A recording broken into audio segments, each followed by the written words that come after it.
with the programming department here at TIFF, and I'm so happy that you stayed for the Q&A.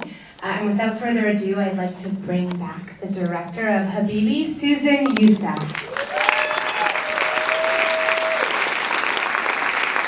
Welcome back. Welcome. So I guess maybe we'll start with why you chose this particular subject for your first feature. Well, I was fed this subject. I didn't have to look for it. In 2002, I went to the Gaza Strip. I was a student, and I decided to make a documentary, and it was about my road trip.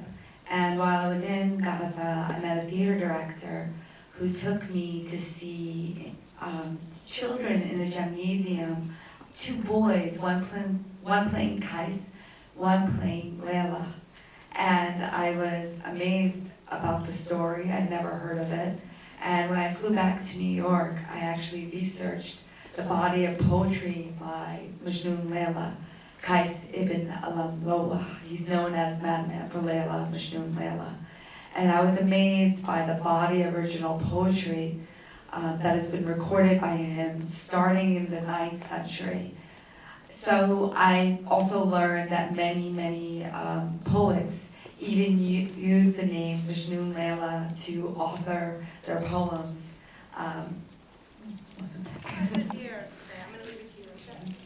So on one side there was this obsession with the poetry, and on the other side it was my own personal experience.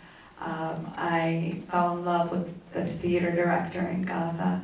And for 3 years, we developed the script for this film together, and also shot a bunch of this film originally in 2005, which we had to reshoot later. That's another story.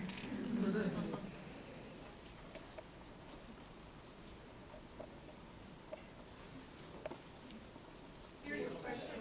What is the other story? Basically, it became more and more difficult for me to obtain permits to re-enter Gaza.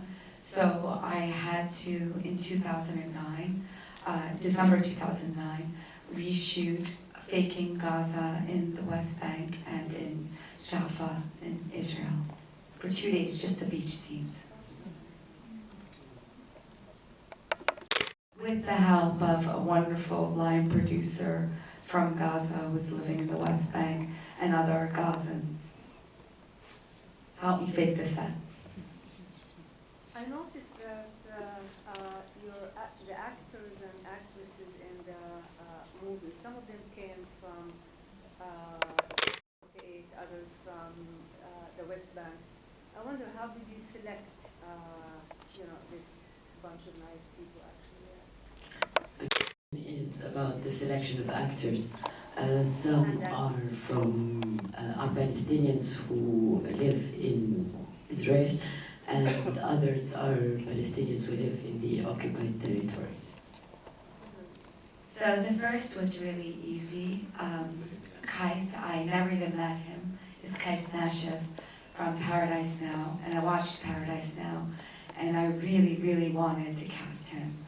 And he said the first play he was ever in was Majnun Layla, and he played Kais, and he always wanted to take the role. So he took a very big risk with me as a first-time director, and he decided that he wanted to find Layla. So he looked through many pictures himself and emailed me a picture of this actress who at this time was just an extra in Julian Schnabel's Morel. She actually didn't make it into the final film, but I tracked her down, and through trial and error, I decided to take a risk on her, just like Kais was taking a risk on me. The other actors were a mix. I mean, really, it was just who did I find that was most suitable for the role, and that could be in the unit of the family, who was willing to work for me for almost no money, and who was interested in the story. I think the one other well-known actor is Yusuf Abawarde, who plays Layla's father. He's in America, Wedding in Galilee, and a lot of other films. He's also a renowned theater actor. He's been in the big theater in London. Other actors, like the guy who plays Layla's brother, this was his first role ever. He works in a bakery in a very small town in the West Bank.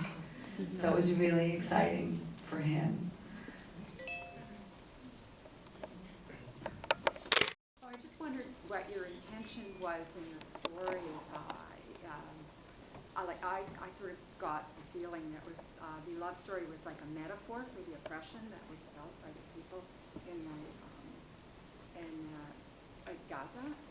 Is that what your intention was, to present the various forms of oppression that these lovers felt, but also within the society they're in as well, and with the family and the culture and all that? The question is over the intention of the director behind the love story, whether it is a reference or a metaphor for the various forms of oppression that people in Gaza have to endure.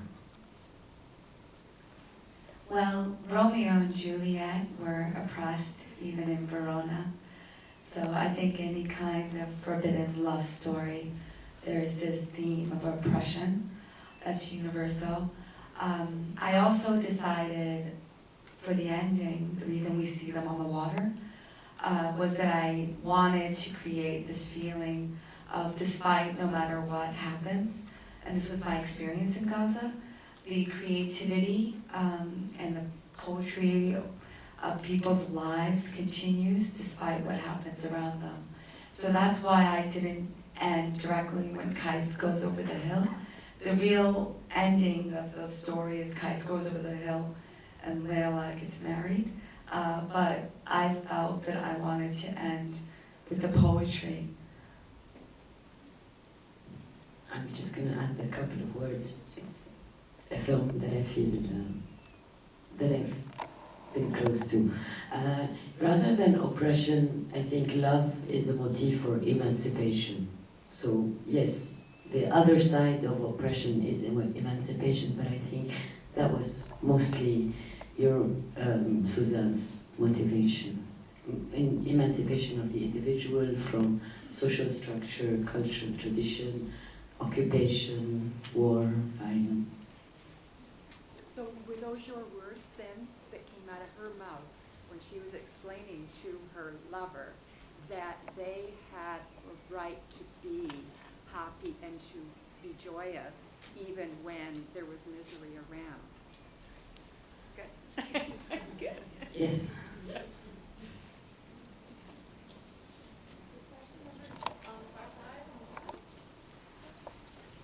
There is, nevertheless, it's still a very important political statement that is important over and above the love story. And I'm wondering if it's been picked up for distribution, and it's an important film for people to see because people don't know what's going on. A lot of people don't. The question is whether the film was picked up for distribution, because it is also, it's not just a love story, it's a film that has a strong political message. Well, I'm very fortunate. I have 2 sales agents. They've left the room, so I'm saying this for myself.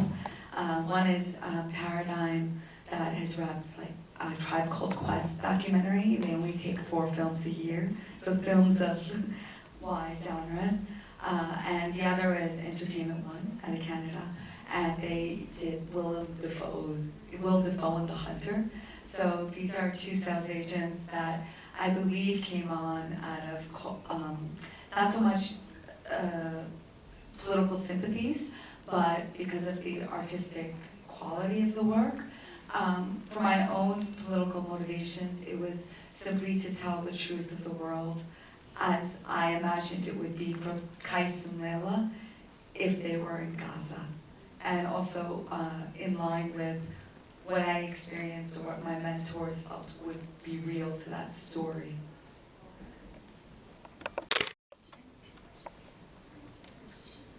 I just wanted to say to the program, Q, it's a beautiful film.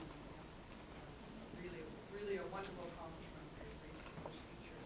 But I just wanted to say congratulations to the Toronto Film Festival programmers for taking a chance, and I hope they do more. I mean, I've seen many, many wonderful Palestinian films at Palestinian Film Festivals, which is a must-see. But, you know, I know it's venue, it's been hard, and I think kudos to them.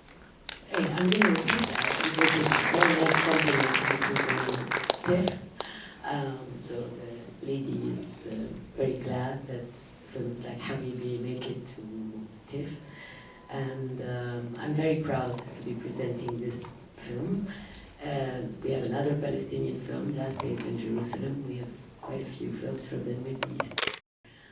Without the support of TIFF CEOs and COOs and management, I wouldn't be here. So I'm glad there's a real will. Thank you. How is the film received in the Middle East? Were you able to show it there? The question is on how the film has been received in the Middle East and whether Suzanne will be able to show it there. Well, we haven't shown it yet in Palestine. I'm very fortunate. In October, we were brought to the Doha Tribeca Film Festival to show the work in progress. And then the Dubai International Film Festival came on to support us through post-production fund called the NJAS. So these two moments were extremely important moments for me because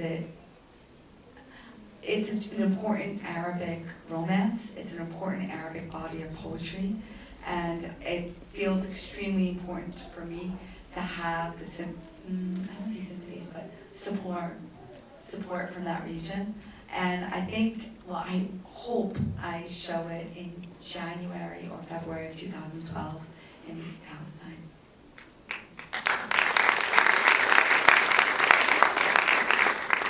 We have one more question.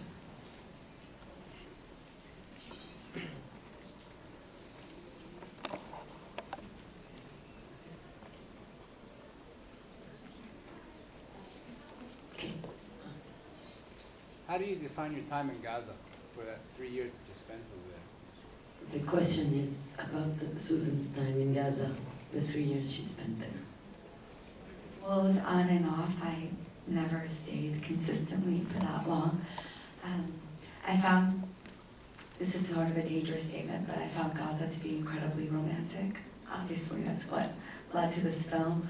And the way I've written about it, the way I've thought about it, is the climate, the landscape, the heroism of people in their daily lives, enjoying and expressing themselves in what ways are available, the creativity, the vitality of the artists there. I actually found support across almost every single person I met in the Gaza Strip. It actually was not that difficult for me to work there. Thank you all for coming and staying for the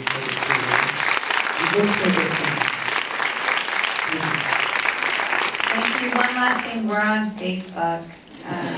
So find us there.